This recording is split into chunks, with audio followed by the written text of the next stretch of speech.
Red light flooded the corridor, not the amber pulse of a routine alert. Deep, arterial red, the kind reserved for existential threats. Steel shutters slammed down over every exit on sublevel 9, sealing the Meridian Compound like a tomb. Kaelith security drones dropped from the ceiling on repulsor coils, their optical clusters, locking onto a single target, standing motionless at the center of the scanning bay. A janitor, a human, a man in a gray maintenance jumpsuit, mop still in his hand, dripping soapy water onto polished obsidian floor tiles. Genetic anomaly confirmed, the facility AI announced, its voice calm in a way that made the calmness itself terrifying. Warden Sequence detected. Initiating silence protocol. All personnel evacuate sublevel 9 immediately. The two Kaelith technicians who'd pulled him aside for a routine scan, really just bored curiosity about the strange, quiet human who never spoke unless spoken to, backed away so fast one of them tripped over a supply cart. "That's not possible," the senior tech, Yaren, whispered, mandibles clicking in agitation. The Warden Sequence was a myth, a bedtime story we tell hatchlings. The man in the jumpsuit set down his mop. For the first time since he'd started working at the facility 4 months ago, he looked directly at them, and his eyes were no longer the tired, downcast eyes of a custodian. They were the eyes of something that had been waiting a very long time to be found. "You shouldn't have scanned me," he said quietly. "But since you did, someone should probably go wake up the director. She's going to want to see this." Alarms shrieked through the compound. Somewhere above, an entire species was about to learn that everything they believed about history was a lie, but none of this had begun that way. 3 days earlier, Elias Marrow was nobody. That was the point. He'd spent 4 months mopping floors, hauling refuse, and fixing malfunctioning atmospheric regulators in the bowels of the Meridian Compound, a Kaelith bioresearch facility built into the frozen crust of the moon, Ashari, orbiting the industrial world of Voth Kael. He was polite, unremarkable.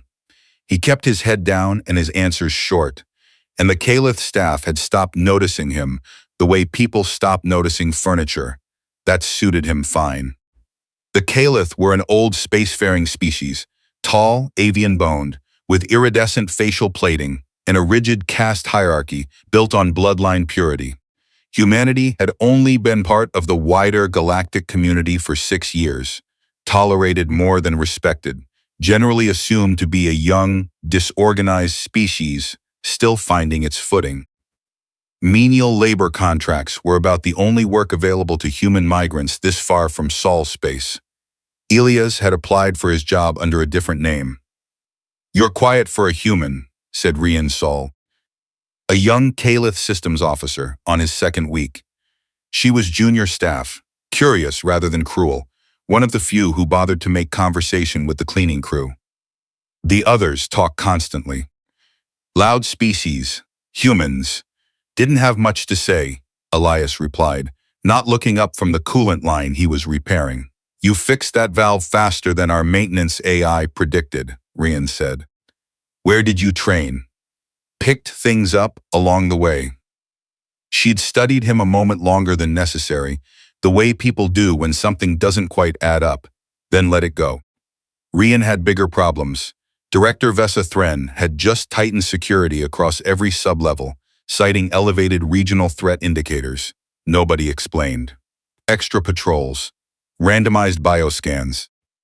An unusual tension humming through the compound like a held breath. Elias noticed. Of course he noticed. He'd been counting the days until someone finally scanned him. He just hadn't expected it to happen during a bathroom break. The scan had been Yaren's idea. A bored, half-serious stare after a slow shift. Let's see if the Quiet One's implant chip is even registered right. A 2-second pulse from a handheld unit. Nothing invasive, nothing anyone thought twice about, until the display flashed a symbol none of them recognized. A triple-ringed sigil in ancient Kaelith script, buried so deep in the facility database it hadn't been accessed in over a century Warden Sequence. The AI didn't wait for authorization. It locked the sublevel on its own initiative, a fail-safe written into its core programming by someone, decades ago, who clearly believed this exact moment might come. That was the detail that should have worried everyone most. Someone had planned for this. Director Vesa Thren arrived within 4 minutes, flanked by 6 armored Voss Directorate soldiers. The Kaelith's elite military enforcement arm, rarely deployed inside civilian research facilities. She was older, her facial plating dulled to a matte bronze that marked decades of service, and she did not look at Elias the way the others had. She looked at him the way a person looks at a ghost they'd been warned about. "Do you know what the Warden Sequence is, human?" she asked. "I imagine you're about to tell me," Elias said. "Or arrest me. Possibly both." 6 centuries ago, Thren said, ignoring the deflection, "our ancestors fought a war we do not speak of. An enemy that consumed entire star systems. Not for resources, not for conquest, but because consumption was the entirety of its nature. We called it the Devourer swarm. It could not be reasoned with. It could not be negotiated with. For 11 years, it advanced through Kaelith space unopposed, and we prepared to die." She paused. Then a species we had never encountered arrived. Small, fragile-looking, utterly, terrifyingly effective. They ended the swarm in 6 months. And then, before we could properly thank them or fear them, they sealed the border and vanished. We called them the Wardens. Half our historians insist they were myth. A comforting story told to frightened children. Her eyes never left Elias's face. "Your genetic marker says otherwise." The corridor was silent except for the distant hum of the lockdown shutters. "That's a hell of a bedtime story," Elias said finally. "I only know the parts that are true." Rian, standing at the edge of the group, felt something cold settle in her stomach. He's not denying it. They moved him to an interrogation chamber 3 floors down. Windowless, reinforced, built for prisoners far more dangerous than a janitor. Elias didn't resist. He walked calmly between the Voss soldiers, hands loose at his sides, expression unreadable. That unnerved them more than any struggle would have. "Run a full lineage trace," Thren ordered once they'd sealed him inside. "I want to know exactly what we're dealing with before Command hears about this." But Command already had. A priority transmission arrived from Voth Kael's capital within the hour, not from civilian oversight, but from General Karek Doss, commander of the Voss Directorate's Eastern Fleet. His message was 3 words long. "Kill it, now." Thren stared at the order for a long moment. She had spent 20 years building a reputation on precision and restraint. She had not built that reputation to become the officer who executed a defenseless prisoner on a general's panic. "Belay that," she told her second-in-command. "Nobody touches him until I understand what he is." It was the decision that would save every living thing in the Meridian Compound. She just didn't know it yet. Inside the chamber, Rian brought him water he didn't ask for. "Why are you being kind to me?" Elias asked. "Your general just ordered me dead." "Because you haven't hurt anyone," she said. "And because none of this makes sense. If you're really whatever you are, why work as a janitor? Why hide?" Elias considered the question longer than she expected. "Because after the swarm was destroyed, my people made a choice," he said. "We'd just proven we could end an entire species that threatened the galaxy. Do you understand what that does to how other civilizations see you? We weren't heroes anymore.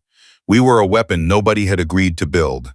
So the Wardens who survived the war went quiet, scattered, watched, waited to see if we'd ever be needed again, and prayed we wouldn't be."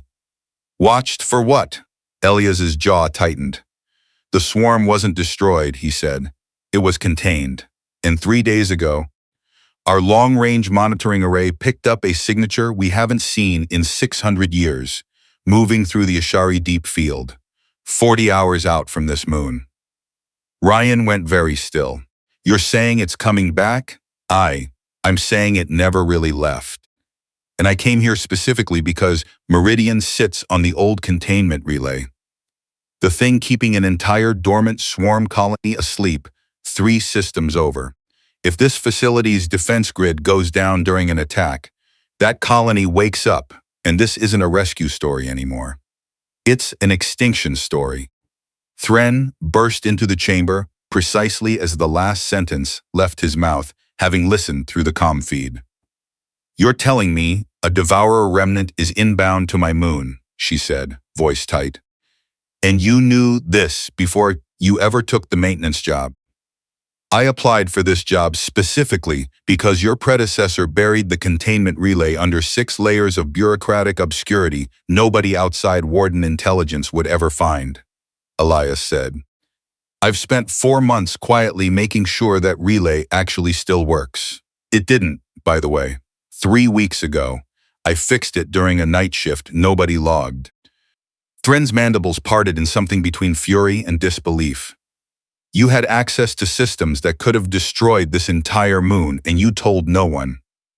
I told the people who needed to know, Elias said, which, until 90 minutes ago, was exactly 0 of you. The lockdown alarms shifted tone. No longer the internal red of a security breach, but the piercing triple pulse of external proximity warning. The AI's calm voice returned, less calm this time. Unidentified biological mass entering system perimeter. Trajectory, direct approach, Meridian Compound. Estimated arrival, 11 minutes. 11 minutes. Not 40 hours, it accelerated. Chaos erupted through the command deck. Voss soldiers scrambled to weapons stations built for corporate espionage and industrial sabotage. Never for this. General Doss's voice crackled over emergency broadcast, still demanding Elias's execution even as tactical displays lit up with a shape none of the sensor operators could classify, a writhing, kilometers-long mass of biomass and jagged chitin radiating a heat signature that made no physical sense. That's not a ship, Rian breathed. That's alive. That's a scout, Elias said. Already, moving toward the door. Thren's soldiers, too stunned to stop him. If it reaches the relay array and reports back before we can reinforce the containment field, the sleeping colony wakes up. Every Devourer that's been dormant for 6 centuries opens its eyes at once. How do we stop it? Thren demanded. You don't, Elias said. I do. That's what I was built for. Thren grabbed his arm. Not to restrain him, but to look him in the eyes one final time. Why would you die for a species that just tried to kill you? Elias almost smiled.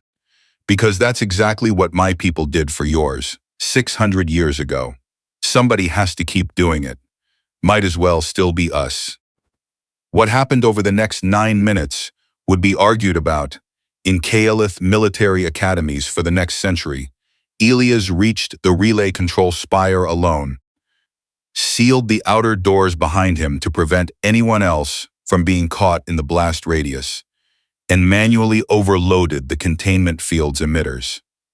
Not to destroy the approaching scout, but to direct its own biosignal back at itself, scrambling the creature's navigational cognition mid-flight.